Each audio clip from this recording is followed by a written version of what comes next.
on the list. Hi, this is Carrie Hopes. Very good. And Carrie, where are you from? I'm from Roswell. Roswell, great. Hi, this is Ruth Ann Garadia with Albuquerque Public Schools. Wonderful. Thanks. Hi, Ruth Ann. Hi. Where's Carrie from Roswell? From Roswell. Hailing from... Looks like eastern New Mexico. Oh, very Right, I'm the school-based health centers. Yes. Oh, awesome. excellent. Wonderful. Anybody else that hasn't shouted hi yet?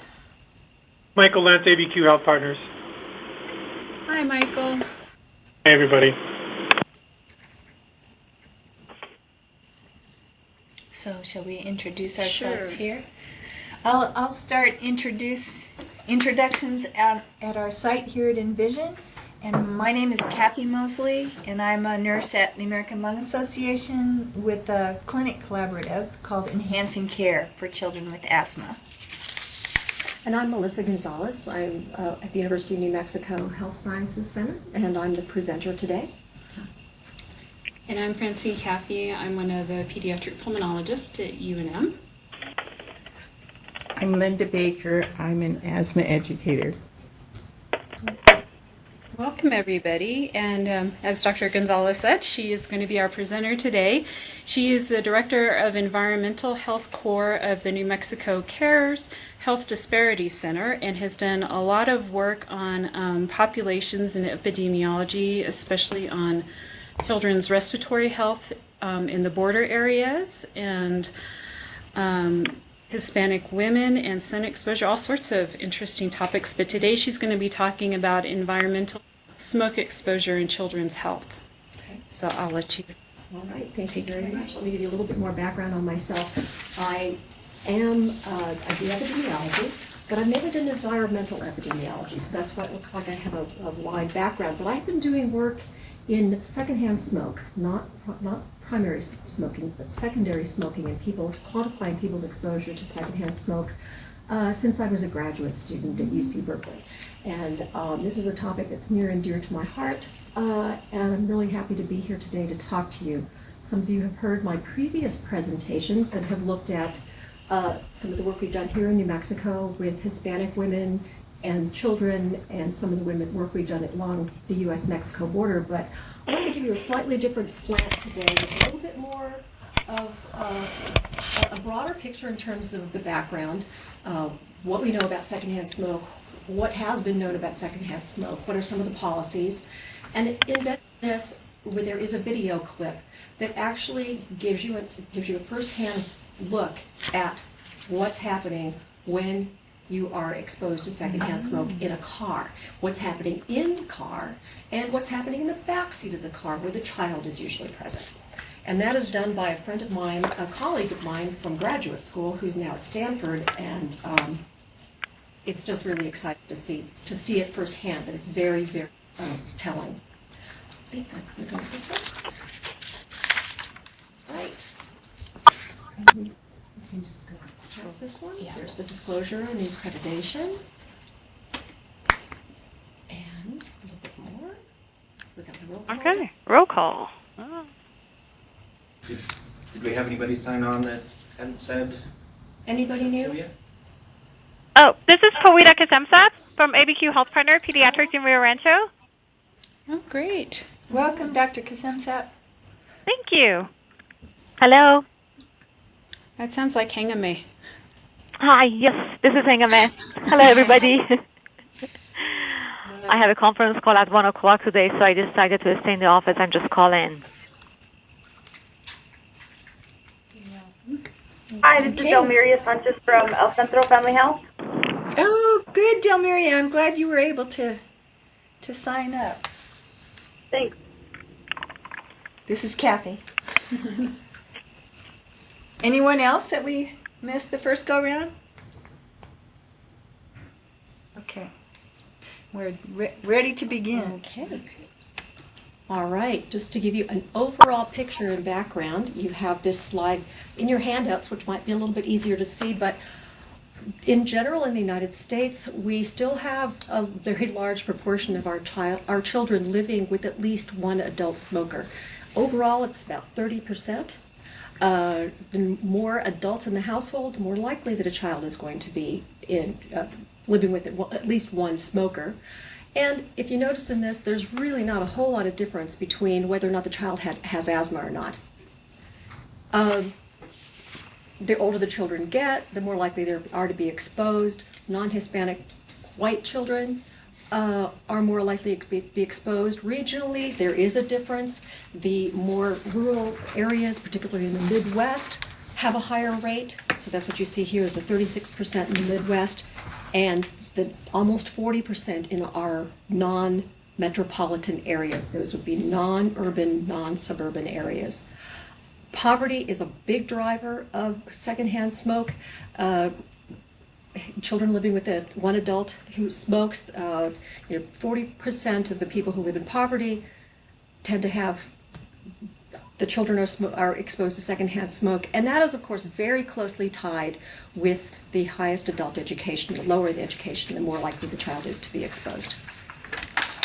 So secondhand smoke is sometimes called involuntary tobacco smoke exposure or environmental tobacco smoke exposure. I call it a couple of different things, and so you may hear me interchanging these terms, but overall it's considered to be about the third leading cause of preventable death. About 53,000 non-smokers who are exposed to secondhand smoke are estimated to die annually in the United States, which makes that actually, to look at it slightly differently, for every 8 smokers, active smokers that die, they take about 1 non-smoker with them. Now, we've known a lot about this. Back in 2006, the Surgeon General actually published a report on the health consequences of involuntary exposure to tobacco smoke. And on the top of the list is disease and premature death for both children and adults who do not smoke but are exposed. The children are at risk for SIDS, acute respiratory problems, ear infections, asthma attacks, the things that you're used to seeing in your pediatric population. Some of the things you might not notice is that long term, it slows lung development in children. Obviously, adults, we have information that it actually has immediate adverse effects on the cardiovascular system, causing coronary heart disease and lung cancer. There is no established safe risk-free level from secondhand smoke, and the only way to really effectively protect people is to have 100% smoke-free environments. And that is because really there's no way we can clean this out of the air. The ventilation systems, the air handling systems, the cleaning technologies, even though people may be trying to use them, they're really not effective. Can I ask you a question? Anytime. Yeah. Is there a long-term effect for lung cancer among children who were exposed to secondhand smoke as a child? Are there any data on that? Most of the data I've seen have been on adults. That's what I see on here. And the reason, and obviously the data is on adults because it takes a while for the initiation and the promotion and for smoking to for lung cancer to take place.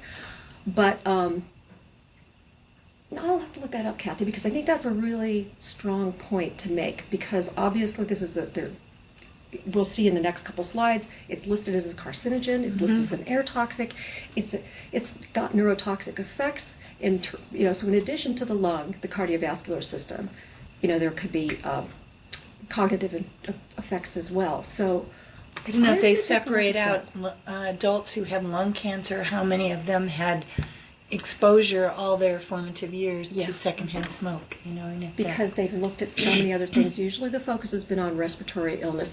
The shift has even more recently come to cardiovascular or cardiopulmonary effects, really even within EPA. So I wonder, and a lot of the studies that have been done, they're population-wide, they're large enough numbers with cancer particularly, have been with databases. So they don't have a good estimate of who's been exposed long-term to secondhand smoke. So that's part of the limitations of like trying to reconstruct what the exposures are. So where there's some possibility of adding that in, I've tried to add it in and find some references for that. But that, we should look that up, Kathy. It's a good point. So as I just mentioned, it's listed as an air toxic. It's considered a carcinogen. The California Air Resources Board has a list of TACs, or toxic air contaminants. On this list are also things such as diesel exhaust and benzene. They're known to cause or contribute to an increase in deaths or serious illnesses. Way back in '96, reports from the Surgeon General and the National Research Council did implicate secondhand smoke as a carcinogen, and really there's pretty much no difference between what a secondhand smoker is receiving in terms of carcinogen load and the actual smoker directly. I mean, the quantity is somewhat different, but you're getting a lot of the same sorts of things.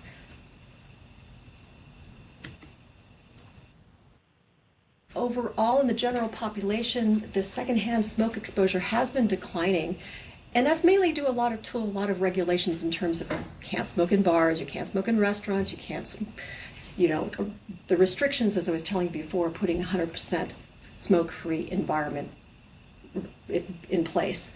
But children are not necessarily. The rate of decline for exposure has been less in children, slower in children than in other groups, because of course other groups go to different places. Children continue to be in the same places, and those places, such as their home and their family home and their family car, have not seen as well of reductions, even as fast of reductions as you see in the general population due to smoke-free environments.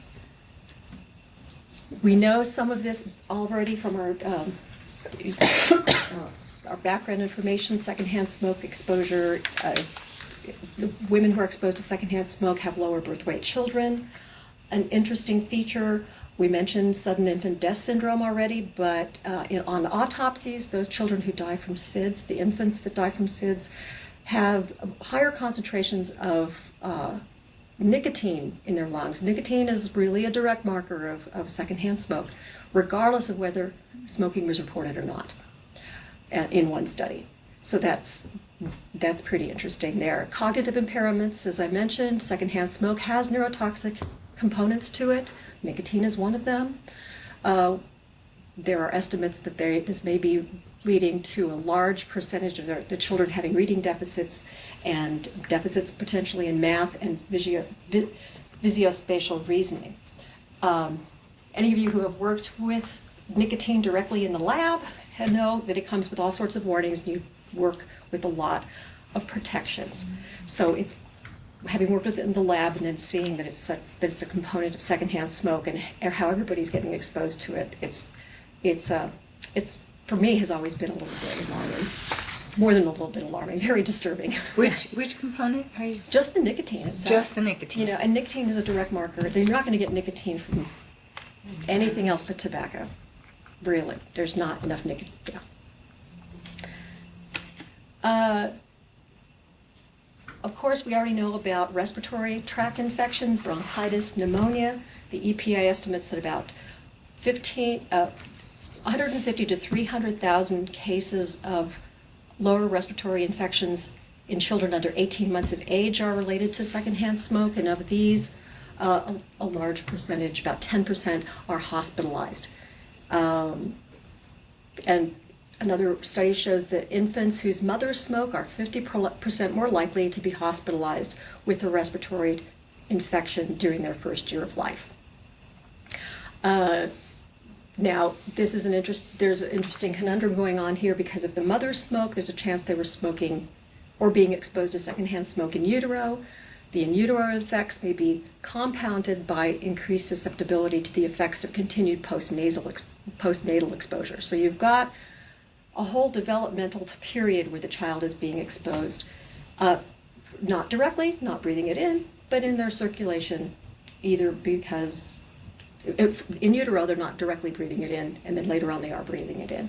And so, and what happens when you have the continuous exposure to secondhand smoke on the developing lung, which obviously may be happening since before they were born. So think about this in terms of, like, if a child is exposed to secondhand smoke because the family smokes, how long have they been exposed? It's a interesting question to pose that way. I think everybody in the audience works with asthma, so you're very familiar with the worsening of symptoms with exposure to secondhand smoke. The studies that have looked at respiratory-related school absenteeism because of secondhand smoke. Let me see. We talked about some of this already, but then let me skip to the next slide because we talked about some of this. Then, of course, there are repercussions in childhood. Kathy, you just asked about cancer. That would be an interesting one to look up. They've looked at whether or not you've had postnatal and prenatal secondhand smoke exposure in adults, and that is more likely to cause respiratory problems in adults and asthma in early adulthood. There's also some studies that have linked this to metabolic syndrome in adolescents, and women who have been exposed continuously almost through most of their life. In this case, this study was 6 or more hours of secondhand smoke per day as children and then into adulthood, had an almost 70% greater chance of having difficulty conceiving and suffering more miscarriages. And the risk of failed embryo implantation among women reporting current secondhand exposure was also increased. And now, something that's, what was that? Did you have a question? I just wonder how that works. What the impact is that would cause just poor circulation, or? We'll look at the components of secondhand smoke in a second. So consider these effects in mind, and then let's look at what's in secondhand smoke. Remember, it's hard to actually quantify what you're actually being exposed to. So secondhand smoke is a marker for a lot of exposures. Yes. So including some that may cause decreased elasticity in the abdominal aorta, which are here we go again, a precursor for atherosclerosis, cardiopulmonary problems later on in life. And then, of course, if you've been exposed to secondhand smoke, you're more likely to be a smoker later on. You may have some symptoms of nicotine dependence later on.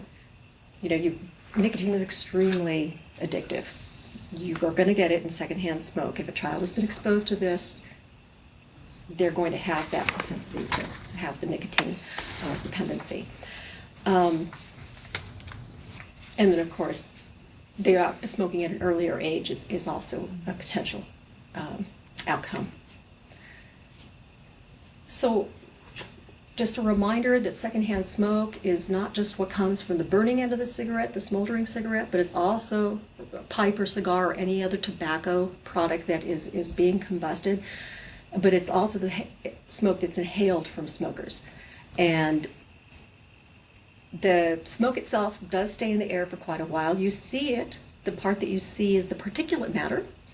The part that you tend to smell are the aromatics or the gaseous component of it. So it's a combination of anything that's being combusted usually breaks down into this. So about 7,000 chemicals are in secondhand smoke, 70 of which are known to be cancer-causing. There are irritants, there are systemic toxicants, there are mutagens, there are reproductive and developmental toxicants. So when you look at this whole milieu of what's in that smoke, you have the potential for creating problems at different points of development. So when you have even implantation, you can see how this could be a problem. So, and of course you've got carbon monoxide in this as well. So I'm going to focus for a little bit on fine particulate matter from secondhand smoke. That's what I told you. That's the particulate you can see some of it, the larger part of it, and some of it is very small and you can't see it as well. But that's where a lot of the research has been looking at in terms of cardiovascular disease and very acute mortality from cardiovascular events. I know that the EPA has been looking at this quite a while. The American Cancer Society has as well. There's a really steep dose response to exposure from fine particulate matter that comes from tobacco smoke. It's steep in the beginning, which actually means that you've got a really acute onset, almost like a harvesting effect. The people who are going to be most sensitive are going to have an acute effect. And then it flattens at higher exposures. And, well, even though people may last a little bit longer, the dose response flattens off, continued exposure at high levels of PM tend to count for a lot of the, it says short-term respiratory damage, but it's actually short-term respiratory effects that actually can continue and build up and cause problems in non-smokers. I always found this particular article interesting about some of the physiological effects of secondhand smoke. In JAMA in 2001, there was a laboratory experiment that was published looking at the quantity of secondhand smoke carbon monoxide, and in non-smokers, these were adults, so at about 6 parts per million for about 30 minutes of exposure, they were able to measure endothelial dysfunction in the coronary circulation of non-smokers exposed to secondhand smoke. This was the full component of secondhand smoke. They just measured the carbon monoxide. So Jim Rapace published his letter about this particular article was published in JAMA just after that, and he is somebody who has been looking at fine particulate matter in places where there's a lot of smoke. A lot of tobacco smoke exposure. And he said, okay, I sometimes look at carbon monoxide. I more frequently look at respirable particulate matter. And so from my calculations, when you say 2 ppm of carbon monoxide from secondhand smoke, that's about approximately 1,500 micrograms per cubic meter of respirable particulate. Now, he's gone out to many different places. So that secondhand smoke, SSRPM, secondhand smoke respirable particulate matter, he's measured at about 1,100 micrograms per cubic meter in a gaming hall. That was a bingo hall. About 3,000 micrograms per cubic meter in an automobile where 3 cigarettes are smoked. And it's equivalent to about 8 nanograms per mil of salivary cotinine in pub workers that were highly exposed for an entire shift in a smoky bar. So, endothelial dysfunction actually measurable in the coronary circulation of non-smokers at levels that are lower than what you see, approximately what you'd see in a gaming hall. Much lower than what you see, about half of what you'd see with 3 cigarettes being smoked in an enclosed vehicle, and also the other one he just threw in there, but it's very interesting. These are not uncommon exposures levels. I have a question on the cigarettes. Did he specify like over what period of time? Was it one right after the other, or all of the different ones are slightly different. Let me find out which one he did. Let's look at when we look at the video clip.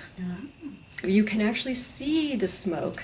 They're smoking. It's a small enclosed space, and it doesn't have any. In the gaming halls, they have. I mean, I don't go to those places, but I've read a lot. Well, but they have circulation, and they pump oxygen into them. Yes. Where in a car, you've got that closed space, and you've got the windows closed. You've got the windows closed. You've got. Even when you have your air conditioner on, you keep circulating that air inside. Yeah. What was the first statistic you gave as sort of a guideline of the amount of 2 parts per million equal to what? the 6.2? Oh, the 6.2. Oh, I thought 6.2 parts per million of secondhand smoke carbon monoxide, based on when he did the combined carbon monoxide particulate matter measurements, that was approximately equivalent to having about that 1,500 micrograms per cubic meter. That's what I was. Yeah, that particular one. I mean, he'd been doing a lot of studies with particulate matter, and he said, "What does this look like what would this look like? Are people getting exposed to this, and what types of settings are people getting exposed to this or higher levels? So, yeah, there's various experiments that have been done in cars, and it's, once again, you've got this small space. There's really no ventilation system or air cleaning devices that are going to clean this out. And this, when you think of the windows inside of a smoker's car, you wipe, you can just. Well, that gets into the upholstery, and so even if they haven't smoked actively recently, it's still, things are being emitted when you sit down or turn on the heat or the fan.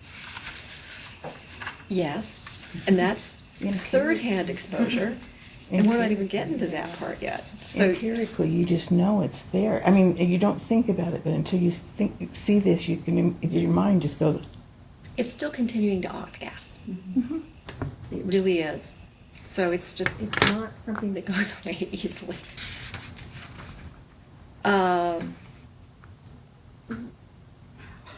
Yes, so here we go. If this offends you, smoking with kids in the car really isn't any different.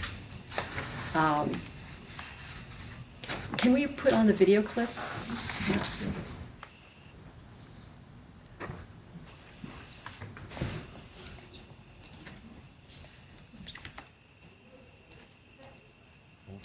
I think we may have to. Yeah. So they'll see this too? And it's in the presentation, so if you need, they need to cut it and paste it. Okay.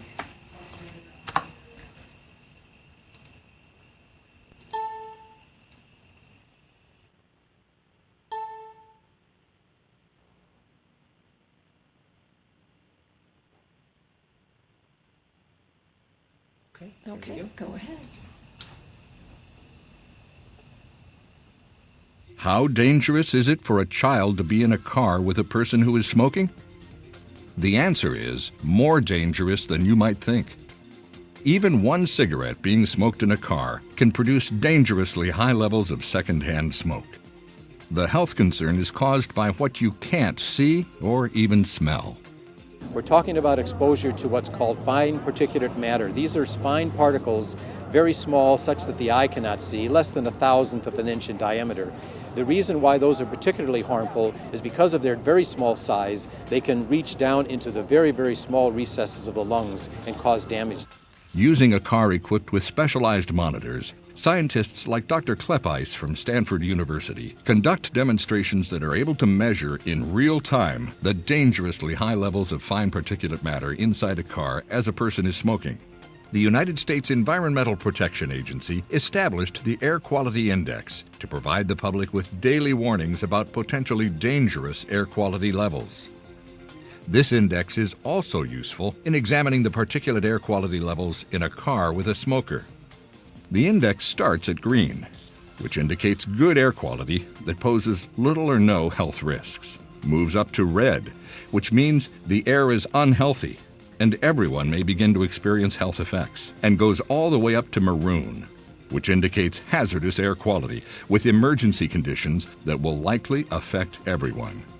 The first demonstration shows what happens when a cigarette is smoked in a stationary car with the driver's window either open or closed. Within seconds of a smoker lighting up inside a car, monitors in the front and back seat measure dramatic increases in the levels of particulate matter from secondhand smoke inside the car. Within 10 or 20 seconds, the particle levels surpass the hazardous level on the US EPA index. When the color changes from maroon to gray, particle levels exceed the highest level that the EPA included in its air quality index chart. A smoker would only have to smoke for a few minutes, only half a cigarette, before the pollutant levels in the car, in both the front and the back seat, would reach 10 times the hazardous limit that the EPA uses to judge the severity of outdoor pollution. Even after the cigarette is put out, the toxic levels of secondhand smoke remain beyond the EPA's hazardous level for several minutes.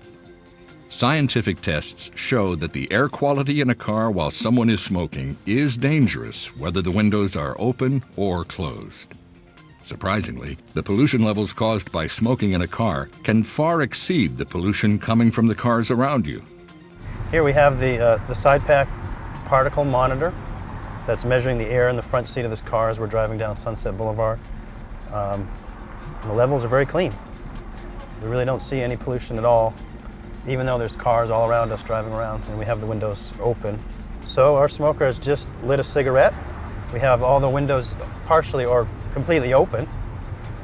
And as you can see, the levels are actually starting to increase just from the cigarette. From the background green clean level now to yellow or red level, which is getting up towards the unhealthy or very unhealthy level on the EPA index. So this is just from a single cigarette being smoked just for a few seconds in the front seat. Now we're actually above, getting up towards the hazardous level, which is above 250 micrograms. So as the smoke swirls around the front seat, anybody sitting in the front seat or the back seat will still be exposed to an elevated level of pollution that would be considered unhealthy by the EPA. Driving with all the windows closed, except for the driver's window open approximately 6 inches, the results are similar. Now it's going off this scale, which is at 1,000 micrograms, and that is over the EPA limit for hazardous, which is only 250 micrograms. Secondhand smoke will also pool in the back seat, often exposing children to high concentrations of dangerous particles that linger in the air. Certainly as a pediatrician, I'm particularly sensitive to the unique vulnerability of children to secondhand smoke. Certainly pound for pound, they breathe more air in on a minute-by-minute basis, so that in any given environment, children are actually sucking in more air pollution than adults in the same environment. And secondly, of course, they are still in a developing phase. When they're exposed to toxins like fine particulate matter that's in cigarette smoke, it is damaging to their lungs, and those damages can last throughout their lifetime. The scientific evidence is clear. Smoking in cars poses serious health risks. Even one cigarette smoked inside a car is shown to produce dangerously high levels of pollution that is unhealthy to breathe, regardless of whether the car is parked or moving through traffic, windows open or windows closed. Children, who are often just along for the ride, are especially vulnerable. To protect children from this danger, California passed the Smoke-Free Cars with Minors law, prohibiting smoking a cigarette, pipe, or cigar in a moving or parked vehicle while minors 17 and under are present. To learn more, please visit tobaccofreeca.com.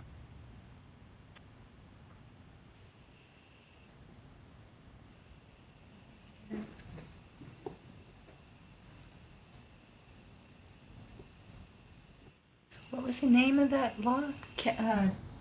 California Smoke-Free for Minors or something? For minors? And the website for that, the link to that video clip is there, and here it is as well. Is that the tobaccofreeca.com? Yes. Yes, it is.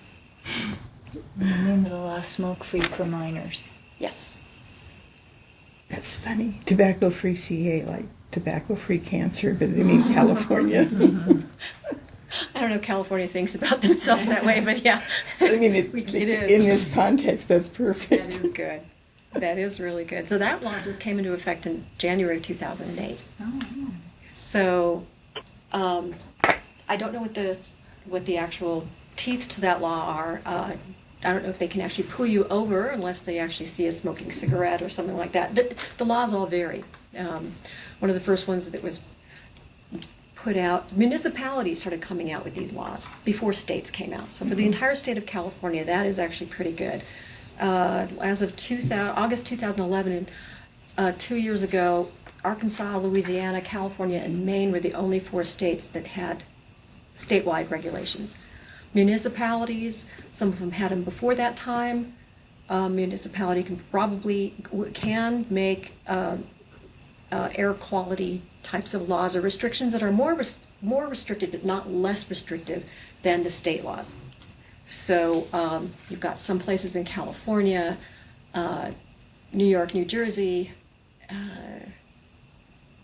and coincidentally, Hawaii County in Hawaii. I saw that. And the number here indicates, the first number, for example, in Bangor, Maine is 18 years, so it's under 18.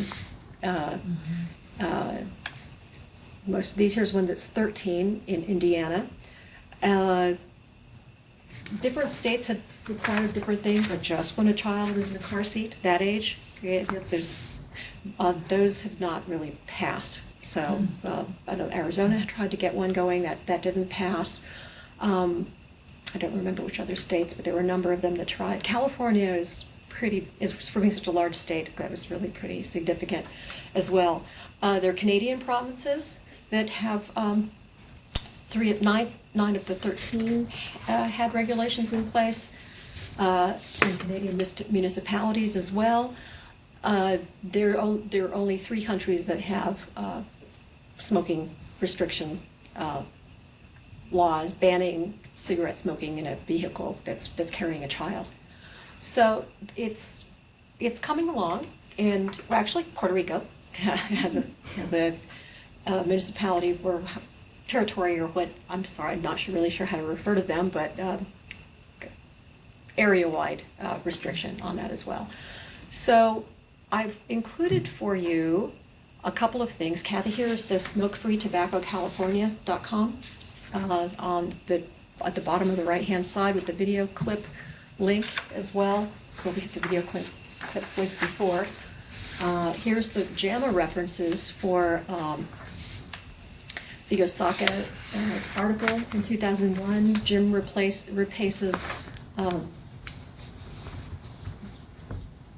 response in a letter in 2002, and a letter from Stan Glantz. Stan Glantz is the gentleman from UCSF who took a risk and was the whistleblower on the tobacco industry's not telling us the full truth about exposures. A lot of the referenced exposures referenced citations in this presentation can be found at this nosmoke.org. And I also wanted to point out that we are trying to get more work done here in New Mexico. Here is the link to our New Mexico Cares Health Disparities Center. And the director of the Environmental Health Corps, part of what we really want to get going are some sustainable policies, sustainable action, sustainable research to continue working with people in the community once our center grant is finished, which is coming up. Well, EPA gave us 2 years. Within the 5-year New Mexico Cares Health Disparity Grant, EPA gave us 2 years to put environmental health into practice. So that's part of why I'm here today as well. And also to remind you, this is a short presentation today, but I really wanted to remind everybody that you may have received from Miria Cano at the Health Disparity Center an invitation to participate in this workshop on September 27th at Hotel Albuquerque. She wanted to get the responses back directly. I know some of you did get this invitation, some of you didn't. I want to personally invite you to come. I would like for you, this Health Indicators Workshop is going to, one of the indicators that we're going to look at is pediatric asthma and air pollution. And I would like to take on secondhand smoke, especially in vehicles, as one of our motivating policies, something to work on, and something maybe even to get us together to start talking together more about not just research but policy initiatives and where can we put our efforts. The workshop is from 8:30 until 4 o'clock. There is a keynote speaker at 8:30. I don't have the exact schedule right now, but I would love to get that and give that to you. I would love for you to come. I highly encourage you that if you did receive the invitation, please let me know, because that actually went directly to the administrative office there. But please let me know so I know you're going to be there. And if you didn't receive an invitation or didn't recognize it was an invitation, which I think may have been the case as well, I would like to hear from you and put you on the invitation list so that we have a strong showing. We're only going to have 25 people per working group, and I think that or fewer was going to be perfect for us to get something started. And that concludes my presentation. I just thought it would be short and sweet and to the point. So hopefully it is. really informative. Are there any questions? Michael Lentz from ABQ Health Partners. I had a chance to be in Manhattan over the weekend for a family event, and the only young smokers that I saw or heard were young German tourists, or that I saw them smoking. So I expect a lot of our tobacco is being exported to other countries, including Europe. Any comment about worldwide control of this problem? Actually, thanks for bringing that up. But there are two observations that I can make from your statement. One of them is that you were in an urban area. It's much more common in rural areas, non-metropolitan areas, to have smokers. So, and what you're seeing is, yes, the smoking regulations worldwide are the smoking. Yes, we are exporting this. We have actually been exporting tobacco and cigarettes since 1900. 1900, the Duke family in North Carolina. There was actually a German inventor who developed an instrument or contraption for rolling cigarettes, for making rolled cigarette productions, that people didn't have to do it on them for themselves. 90% of their market was in Europe. So we have been exporting this issue. We have been exporting our tobacco for many, many years. Now, tobacco is not just grown in the U.S. anymore. It's grown in a lot of other countries where the tobacco companies are providing the fertilizer, they're providing the plants, they're providing all of the know-how to small farmers to be able to produce tobacco as well. Tobacco's production is very highly controlled in the southeast United States. Durham County, North Carolina, where Duke is located, where the first rolled tobacco cigarettes were being exported from. There's an allotment. The allotment is handed down, and so people have an allotment of how much tobacco they can grow on their farms in the United States. So it's still ongoing. I'm not saying that smokers should. I'm not getting down on smokers for. I understand it's very addictive. I think that behavioral-wise, we have a long way to go in terms of helping them. And I work with the Preventive Medicine Residency Program, and I'm very interested in what are some of these behavioral changes that we can help make early on. But as you can see, it's a very difficult, almost, it's so physiologically impacting our health and our addiction to nicotine early on, and mentally, the mental aspect of it. It's something that has to be almost tackled from birth.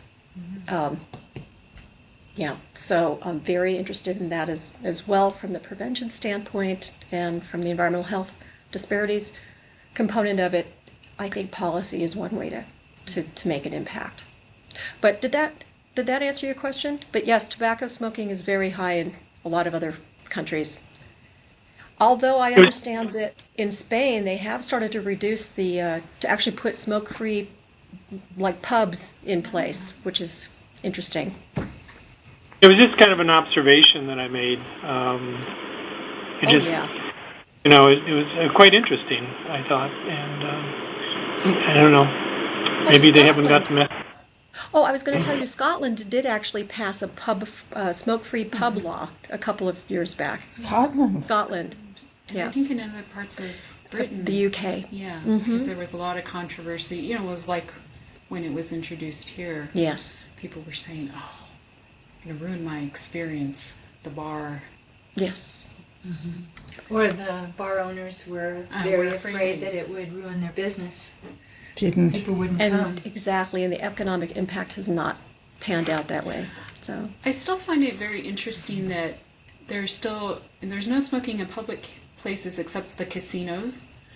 Yeah. And we already have the proof that having not having smoking in other entertainment establishments has not made a significant difference. Mm-hmm. Is that because of more the difference in governing bodies as opposed to? There are layers upon layers with that one, not just the governing bodies for casinos are placed on Right. sovereign nations, but the way that they're managed as well. So I think Taos is the only one with a smoke-free casino. Is it the only one? I thought there might be another. Was there some more? I don't know. I'm just guessing. They're the only ones that advertise that I would think others would, but I'm not. I don't pay attention to that either. I haven't been to casinos, but when you do have a meeting near a casino and you walk by, you how even though you're in the hotel part, you can. It drifts. It's amazing. There's some new things that I find very interesting, new trends.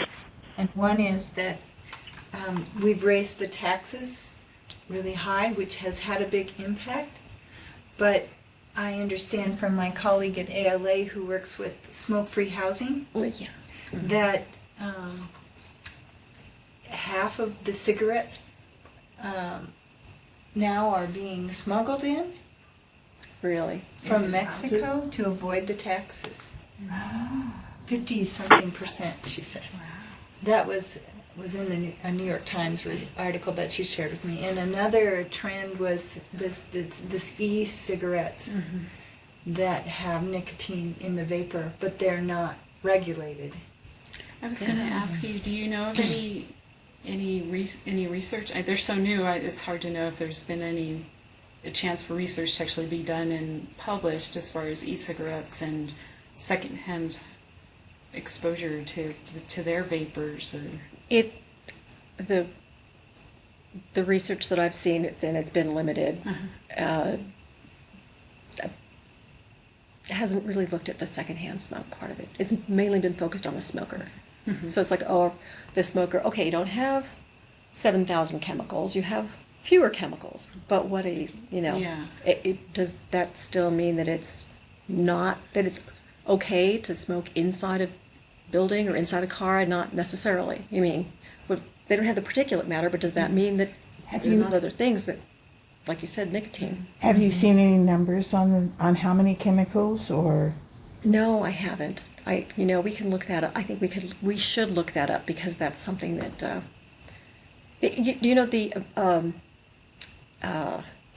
what is the ABP, the American Board of Preventive Medicine, or one of the preventive medicine organizations, recently wanted to look at the health effects, both primary smokers and secondhand smoke exposures to e-cigarettes at their last meeting this past year, and there was a lot of pushback from, I don't remember where, but they couldn't get that as a session. So, yeah. Now they're talking about possibly the FDA regulating it, so it'll be interesting to see what comes of that and what information comes out if the FDA does get to start looking into them a little more closely. Do you know how expensive those are? I mean, are they pretty I have no idea. Relatively more expensive than smoking? Does anybody know how much the e-cigarettes cost? I have no idea. So cigarettes are already expensive. This is more expensive. There's only a certain segment of the population. But there's no tax on them right now like there is on regular cigarettes, right? That could be. So, anyhow, I look forward to hearing from you and hopefully seeing a lot of you and tell your colleagues as well on the 27th. Okay. I will make sure that you are on the list. Not that we would turn anybody away, but they would like to know that they've got a core group of people there to discuss the issues. So, thank you very much. You're welcome. Are there any questions? Any other questions?